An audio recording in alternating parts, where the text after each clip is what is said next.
જંગલનો રાજા કોણ? સિંહ. કોણ છે? સિંહ જંગલની સફર કરતો હતો. તે સામે એને મળ્યો વાંદરાભાઈ. કોણ મળ્યા?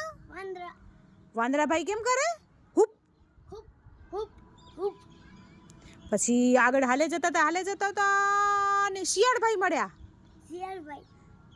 શિયાળભાઈ પૂછે, શિયાળભાઈ કેમ છો? કેવી લુચાઈ કરો છો? કાગડાભાઈની પૂરી તમે જ ખાધી હતી ને? શિયાળભાઈ કે હા. પછી શિયાળ બોલે કેમ?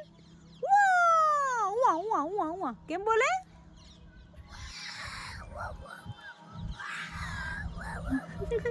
પછી ત્યાંથી સિંહભાઈ હાલ્યા ગયા ને એને કોણ મળ્યું?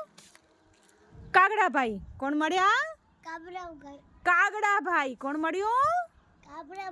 કાગડાભાઈ કેમ કરે? કા કા કા. પછી સિંહભાઈ ત્યાંથી હાલ્યા ગયા ને એને મળ્યા એક ગાયબેન મળ્યા. ગાયબેન કેમ બોલે? બોલતા. પછી ત્યાંથી હાલ્યો ગયો ને પછી એને મળ્યો વાઘ મળ્યો. હા, વાઘ કેમ કરે? કેમ કરે?